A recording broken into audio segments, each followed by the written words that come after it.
ပတ်စံတပြားမှမကုန်ပဲကဘာပတ်လို့ရမယ့်နီလန်းကိုကျွန်တော်ပြောပြတော့မှဖြစ်ပါတယ်ဒီနီလန်းကလေရင်လဲစီးစရာမလိုဘူးကားလဲစီးစရာမလိုဘူးတင်မောလဲစီးစရာမလိုဘူးအိမ်မှာနေရင်နဲ့အဲ့ဒီနေရာကိုကိုယ်တိုင်တကယ်ရောက်ရှိသွားတဲ့မှုမျိုးကိုခံစားရစေမှာဖြစ်ပါတယ်အဲ့ဒီနေရာကိုကျွန်တော်ခေါ်သွားမှာဖြစ်ပါတယ် let's go အခုကျွန်တော်ဘယ်ကိုသွားလဲမလဲဆိုတော့ Google Street View ကိုရိုက်ထည့်အောင်ဖြစ်ပါတယ် okay ပထမဆုံး website ပါ explore street view ဆိုပြီးတော့အဲ့ဒီ website ကိုနှိပ်လိုက်မယ်ဒါကတော့ website ရဲ့စာမျက်နှာလေးပေါ်လာမယ်နော်ပြီးရင်ဘယ်ကိုသွားမလဲဆိုတော့ go to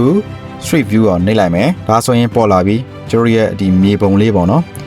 ဒီမြေပုံလေးကိုနည်းသေးလိုက်မယ်ပေါ့နော်သေးပြီးတော့ဘာပြချင်လဲဆိုရင်ဒါကတော့ကဘာကြီးရဲ့ညဘက်အချမ်းရဲ့ဒါကတော့ကဘာကြီးရဲ့နေ့ဘက်အချမ်းပေါ့နော်တစ်ဖက်မှာညဘက်ဖြစ်တဲ့အခါမှာတစ်ဖက်မှာနေ့ဘက်ဖြစ်တယ်ပေါ့နော်ဒါကိုပြတာပေးတာโอเคဒါဆိုရင်ကျွန်တော်ကအနီကလေးပြန်ဆွဲမယ်နော်โอเคဒီမှာပေါ်လာပြီဆိုတော့ကျွန်တော်ဘယ်နိုင်ငံကိုသွားလဲမလဲဆိုရင်ပြင်သစ်နိုင်ငံမှာရှိတဲ့ Eiffel Tower ကိုသွားလဲမယ်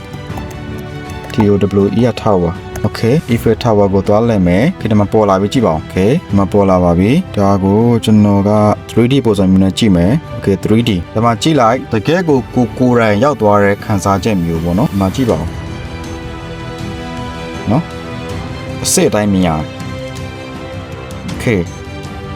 ဒါတွေမကသေးဘူးကျွန်တော်တို့ဒီ land တွေကိုပါဆင်းလျှောက်လို့ရတယ် Okay ဒီမှာကြည့်လိုက်ကျွန်တော်အောက်ကိုရောက်သွားပြီဒီပုံစံကကိုယ်တိုင်လမ်းလျှောက်ပြီးတော့မြင်ရတဲ့မြင်ကွင်းပုံစံမျိုးပေါ့နော် Eiffel Tower ကိုသွားကြည့်မယ် Okay ဒီမှာကြည့်လိုက်ပါဦးဒါကတော့ပြင်သစ်နိုင်ငံမှာရှိတဲ့ Eiffel မြို့စင်ပေါ့နော်လူတွေလည်းအများကြီးရှိတယ်ဒါနဲ့မကသေးဘူးကျွန်တော်လမ်းလျှောက်လိုက်ရတယ်မတစ်ချက်နှိမ့်လိုက်အရှိကိုရောက်ပါပြီနောက်တစ်ချက်ပြန်နှိမ့်အရှိရောက်ပါပြီပြီးပြန်လက်ကြည့်မယ်အော်ဒီမှာတွေ့ရနော်ကိုယ်တိုင်ရောက်ရှိသွားတဲ့ခံစားချက်မျိုးကိုဖြစ်စေပါတယ်ကျွန်တော်ပြန်ပြီးတော့နောက်ဆုံးလိုက်မယ်ဒါကတော့ Eiffel Tower ပေါ့နော်ပြီးရင်ဒီမှာပြင်သစ်နိုင်ငံကိုလည်းကြည့်လို့ရတယ်ကြည့်ပြင်သစ်နိုင်ငံမှာရှိတဲ့သူ့ရဲ့အဆောက်အအုံတွေတိုက်တွေပေါ့နော်အကုန်လုံးမြင်လို့ရတယ်ကြည့်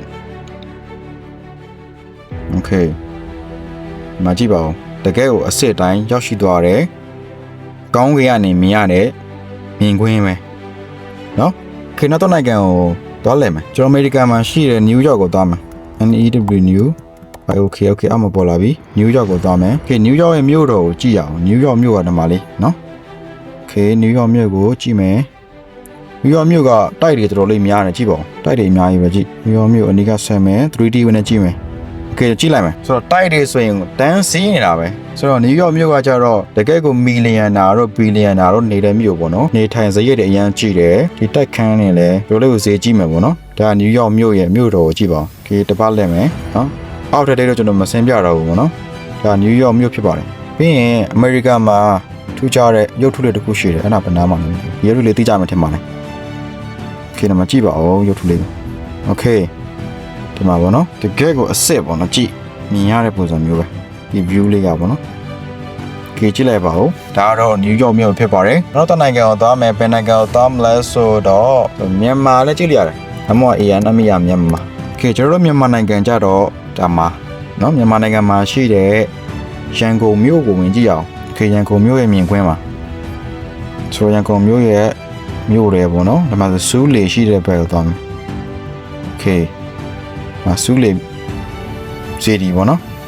ဒါတော့ရန်ကုန်မြို့ဖြစ်ပါတယ်နော်ရန်ကုန်မြို့ကိုလည်းကြည့်လို့ရပါတယ်ဒါဆိုပြန်ထွက်လိုက်မယ်နော်ဒီမှာကြည့်ပါဦးဘောဘက်ချမ်းမှာနေမင်းကြီးကိုမြင်ရတယ်ပေါ့နော်ပြီးတော့ကျယ်တွေကိုလည်းမြင်ရတယ်ဆိုတော့အရန်ကိုလာတဲ့မြင်ကွင်းဖြစ်ပါတယ်ဒီ Google Street View ဆိုတာကကြတော့မြေပုံအတွက်ကတော့အရန်ကိုအကျိုးရှိတယ်ပေါ့နော်ကိုတကယ်ကိုရောက်သွားတဲ့ပုံစံမျိုးနဲ့ခံစားရစေမှာဖြစ်ပါတယ်အကျိုးရှိမယ်လို့ကျွန်တော်ယုံကြည်ပါတယ်ဒီနီးလန်းလေးကဆိုရင်ကိုနိုင်ငံတနိုင်ငံကိုမသွားခင်မှာကြိုတင်ပြီးတော့ကြည့်ထားရမယ့်ပုံစံမျိုးဖြစ်ပါတယ်ဒီနိုင်ငံရဲ့မြေပုံကဘယ်လိုမျိုးရှိလဲအဲ့ဒီမြို့ကဘယ်လိုမျိုးရှိလဲအဲ့ဒီမြို့မှာဆိုလမ်းတွေကဘယ်လိုမျိုးရှိလဲကြိုတင်ပြီးတော့ကြည့်ထားတဲ့အခါမှာကိုတကယ်ရောက်ရှိသွားတဲ့အခါမှာအခက်အခဲမရှိဘဲနဲ့သွားလာနိုင်မှာဖြစ်ပါတယ်ဒီဗီဒီယိုကမိတ်ဆွေအတွက်အကျိုးရှိမယ်လို့ယုံကြည်ပါတယ်ကျွန်တော်နာမည်ကတော့စကြထွလို့ခေါ်ပါတယ်နောက်ထပ်ဗီဒီယိုမှာပြန်ပြီးတော့တွေ့ကြပါမယ်ဘိုင်ဘိုင်ပါ